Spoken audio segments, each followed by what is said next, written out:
Welcome back to the channel, guys. This is weekend number 2 with the Ibex 20 BHS. We've been working on a handful of projects this weekend. Just got done installing the Watchdog smart surge protector that's hardwired in, which is pretty cool. About to install the Anderson weight distribution hitch. And in today's video, we're gonna be installing the Haloview BT7 7-inch touchscreen. And I'm pretty excited about this. We got the camper a couple weekends ago and I was backing it up and I couldn't see anything. So the first thing that I started doing on the internet was looking up some backup cameras, and I came across the Haloview Touch 70 and I was like, perfect. So that's what we're installing in today's video. And behind me, the pop-up camper is gone. We sold it to a young couple that drove up from Houston last weekend. I'm excited for them, and we're excited to get our garage back. So it's actually the first time in probably 15 years that I've been able to park in the garage, which is nice. So one day we'll have a nice 2500 GMC pickup truck here. One day. Not anytime soon though. One day. So the Ibex comes pre-wired with a Furrion setup, which just means that you can use Furrion. It's got the Furrion, I think, proprietary connection, but it's also just hardwired. That's all you really need to know. Any brand will work because the 12-volt source is in there. All right, let's take a look at what's in the box. Again, this is the BT7 Touch. The Touch is their new 7-inch touchscreen. Their old version had a bunch of buttons to toggle, so this is more streamlined, which is pretty cool. Got your manual that I'll probably have to take a look at. Here is the Touch 70 right here, which is pretty cool. It has a T-slot for mounting. Comes with a bunch of mounts you can mount it.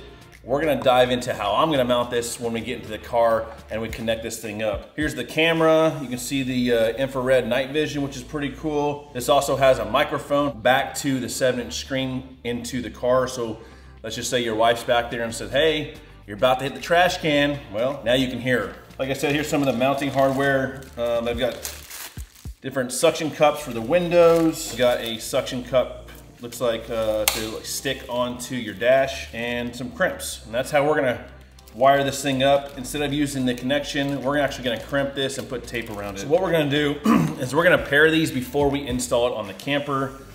I'm using a Jackery plugged in a 12-volt. That's how we're gonna power the camera, which you can see the blue light. It's got power.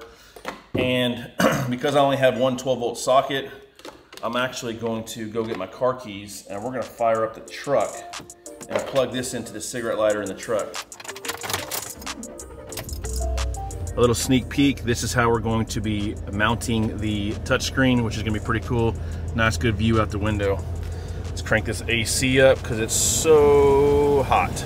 All right, let's turn this down for a second so you can hear me. So I got the camera pointed right there.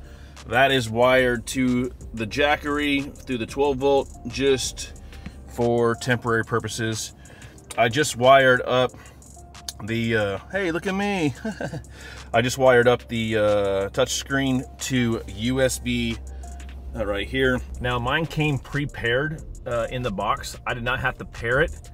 There is a button on the bottom of the camera that you'll push, and then there is a button right here on the Touch 70. Get them close and you can pair them. But it's pretty cool that it's already paired. It's one less step that we don't have to do. Just glancing through the manual here, guys, and honestly, this is a really easy install. It really comes down to connecting the positive and the negative to the back of the camper. But other than that, it really comes down to, can you plug in the USB to your car for the Touch 7? And can you cut and wire in a hot and negative wire to 12 volt? Pretty good picture right there, guys. I'm happy with that. Now it's time to install it on the back of the camper and install this right here so we can see it driving down the road. I don't know if this is gonna work. I might have to get the big ladder out. We'll see. We got 1, 2, 3, 4 screws. My drill won't get in there for the top ones. Need a regular old Phillips.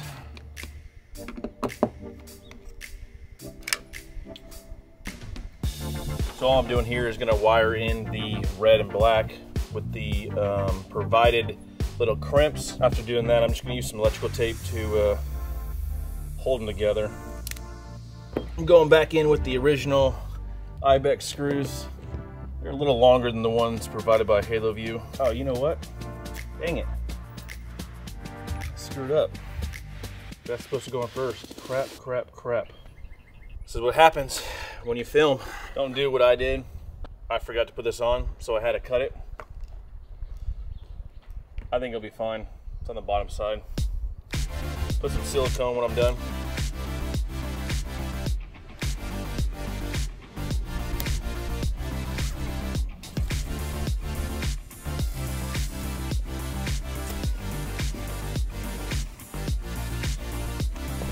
Antenna back on. That's what it looks like installed. Like I said, you can angle this for different angles. I think, honestly, right there probably looks good for me. And then I'm gonna put some lap sealant, clear silicone around it. And overall, it looks pretty good.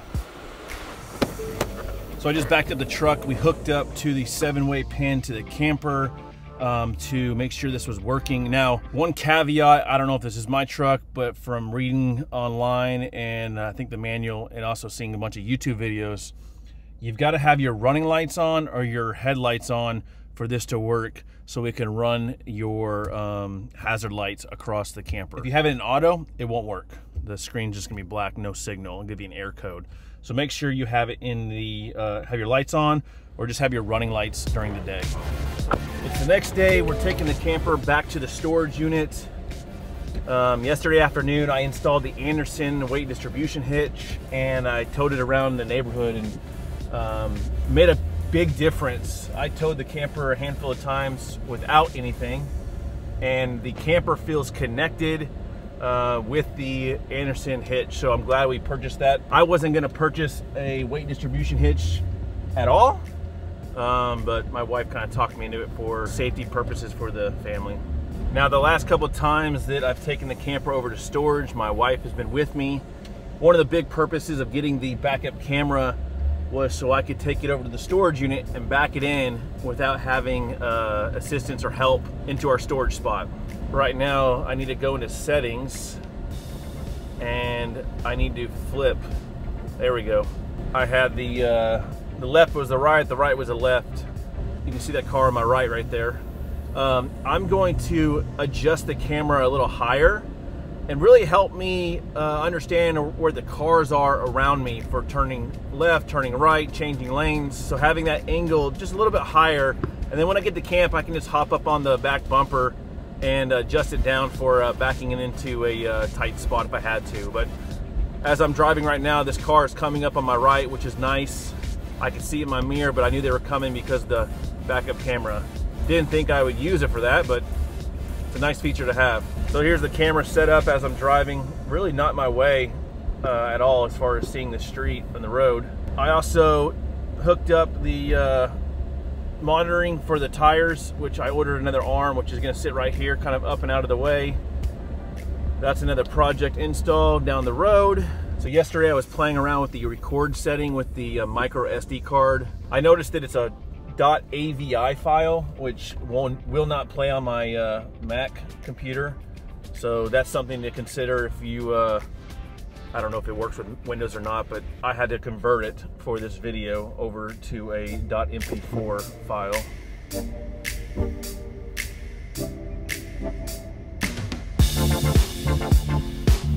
Still trying to figure out a routine to repeat every time I come to the storage unit to back this thing pretty easy. I like to look out my left side if possible.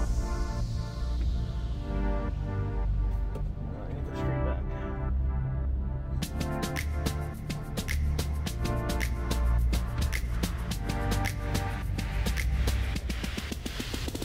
Kind of measured yesterday. Once it's out of my view, that's kind of where I want to stop. Let's go see where we're at. Not bad.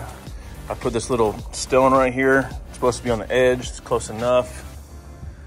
Not bad. And I'm gonna be transparent. That was my first attempt.